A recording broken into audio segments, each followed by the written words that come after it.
Good morning, class. Today we're going to be working on Module 5, Lesson 26, where we are comparing fractions.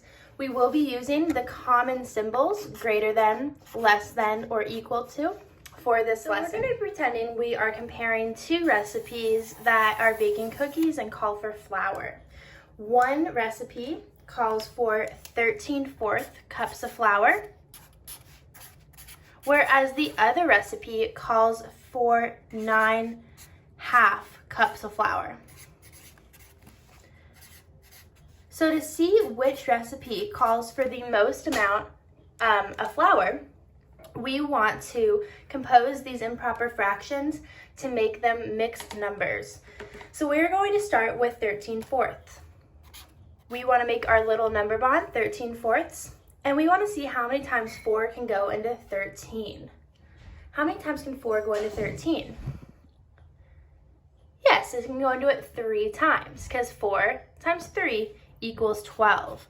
So one of our fractions is going to be 12/4. Now, what is left over when we take 12/4 from 13/4? We have 1/4 left over. Good. So now that we have our one improper fraction with the leftover, we are able to see how 12/4 can be translated to a whole number. What whole number is equal to 12/4? Yes, 3 wholes is equal to 12/4. And you have 1/4 left over. So we know that 13/4 is equal to 3 1/4. Now let's do the same with 9/2. Let's make our expansion on our number bond, and let's see how many times 2 can go into 9. Do the math in your head. How many times can 2 go into 9? Yes, it can go into it 4 times. I know that 2 times 4 equals 8, so our first fraction would be 8 halves. 8 halves. What is left over when we take away 8 halves from 9 halves? We have 1/2 left over. Good. So we want to translate now 8 halves to a whole number. In doing so, we can divide our numerator by our denominator, dividing 8 by 2, giving us the whole number of 4, with the remainder of 1/2. So now we have our two improper fractions that were composed to mixed numbers. And we might be able to compare them right now, but I want us to work on showing it on a number line. So we know that the first recipe calls for 3 1/4 cups of flour, and the second recipe calls for 4.5 cups of flour. So we're going to make our number line right in the middle, and we're going to make this number line all the way up to 5. So we're going to start at 0, 0, 1, 2, 3, 4, and 5. And we're going to start by labeling 3 1/4. So we know that it's going to take at least 3 wholes to get to 3 1/4. So we can draw our arrow to the 3. Now, if I were to break apart my 3 wholes to 4 wholes, what would I want to break it apart into in order to equal 3 1/4? Yes, I need to break it apart into fourths. 1, 2, 3, and then 4/4. I know that the remainder of 3 1/4 is only 1/4. So right where my dot is equal to, that is the first recipe. Now we are going to take the second recipe of 4.5 cups of flour and label it onto our number line. I know that this recipe calls for at least 4 cups of flour, so I can draw my arrow to the 4. And now if I were to break apart my 4 to 5 into pieces, how many pieces will I want to break it into? I'll want to break it into half, because I know that my denominator for this second recipe is broken into halves. So 4, and then the half mark, 1/2, would be right in the middle between 4 and 5. So we can see by showing on our number line that 4.5 is greater than 3 1/4. Or another way of saying it, 3 1/4 is greater than 4 1/2. So now we're ready to use the symbols that we work with and make that comparison statement. 3 1/4 is less than 4 1/2. But I want us to also, when we are showing our work and writing our final answer, you can write it as the mixed number, but you can also write it as the improper fractions, because I know that these improper fractions are equal to these mixed numbers. So we can say that 13/4 is less than 9/2. Next to improper fractions we will be comparing is 28/6 with 31/7. So let's start by breaking apart our 28/6 into two pieces so we can compose it and make it into a mixed number. How many times can 6 go into 28? Yes, I know that 6 can go into 28 4 times. 6 times 4 equals 24, giving us the fraction 24/6. What is left over when I take 24/6 from 28/6? I have 4/6. Good. So now I'm ready to write these two fractions as a mixed number. What can 24/6 be in a whole number? Or how many times can 6 go into 24? Yes, I know that 6 goes into 24 4 times, because 4 times 6 equals 24, leaving us with the remainder of 4 6s, making this improper fraction 28/6 the same as this mixed number 4 4/6. Now we're ready to move on to 31/7. How many times can 7 go into 31?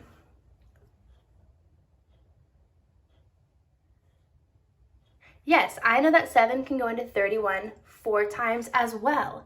4 times 7 gives us 28, so our first fraction is going to be 28/7. We now have a remainder, when we take 28/7 from 31/7, the remainder of 3/7. Good. So if we wanted to translate 28/7 into a whole number, our whole number will be 4. And we have the remainder of 3/7. Okay, so unlike the previous question where we had different whole numbers and we were able to compare it off of that, this time we have the same whole numbers. We have 4 wholes and 4 wholes. And to make it even more challenging, they have different denominators, so we're not able to compare it directly on the denominator that they have and how many parts are taken from it. So this is where a number line is going to definitely help us. I'm going to draw 2 number lines, one on top of the other, to show the difference in comparison between 4 6s and 3 7s. So instead, we are going to be comparing directly with these fractions. And as you can see, they have different denominators, but there's a trick that will help us to see which one is greater than the other. We want to look at the denominator of 6, because that is the population of our first fraction. And we want to see, what is half of 6? What is half of 6? Well, half of 6 is 3. Good. So I know that this benchmark fraction is the halfway point to 6. Does 4 6s fall above the halfway or below the halfway? Yes, I know that 4 6s is greater than 3 6s, so it's above the halfway mark. Now if we look at 3 7s, what is the halfway to 7? And this is a trickier question because 7 is an odd number, but the halfway to 7 would be 3 1/2, because 3 1/2 plus 3 1/2 gives us 7. So is 3 above or below 3 1/2? Is 3 larger than or less than 3 1/2? Yes, I know that 3 is less than 3 1/2. So 3 7 is below the halfway point. So now I can see that 4 6s is above the halfway part and I know that 3/7 is below the halfway part. So by comparing those two fractions based off their benchmark on the number line, I know that 4 4/6 is greater than 4 3/7. If we were to break apart 4 4/6 into 6 parts, I know that the 4/6 would be above the halfway part. If we were to break apart 4 3/7 into 7 pieces, I know that 3/7 would be below the halfway point. So now I'm able to write that 4 4/6 is greater than 4 3/7. Similarly, I'm able to say that 28/6, the improper fraction we used, is greater than 31/7. So this is another tool. You can also show this on a number line and show how 4 4/6 is greater than 4 4/7, but I wanted us to work with using the halfway benchmark as well. So the last improper fractions that we will be comparing is 43/7 with 35/4. So let's get into it. How many times can 7 go into 43?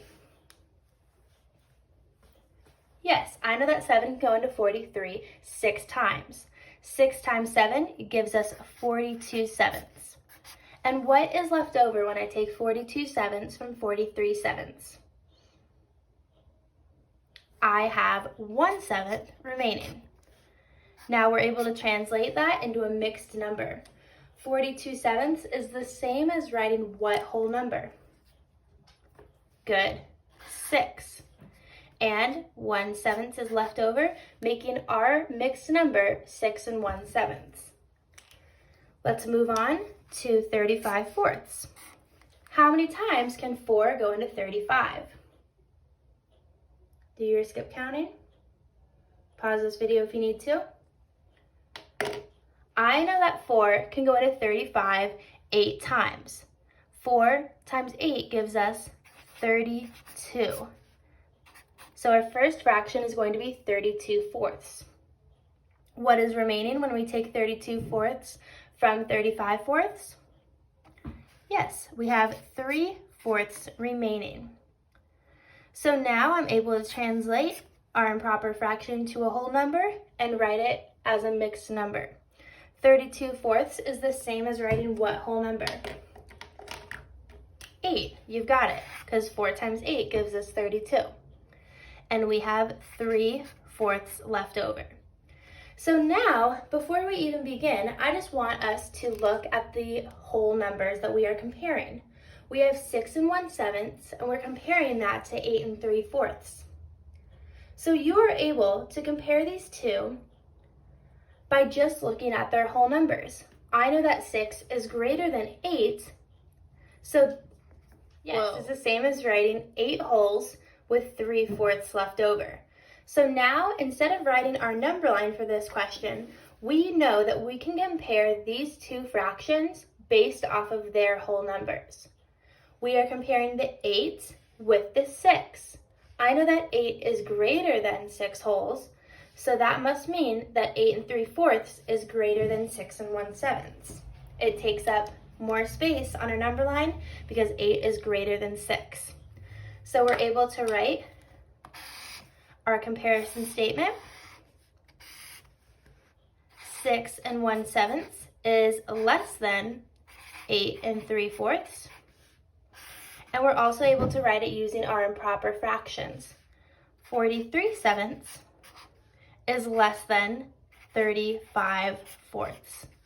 It is a great tool to write it like this so you can see how these mixed numbers can translate into improper fractions and how they can still be compared to one another. Great work, keep it up. I hope you all have a fun time doing your math today, and you can always pause, rewind, or replay this video at any time. Have an awesome day, 4th grade. Bye-bye.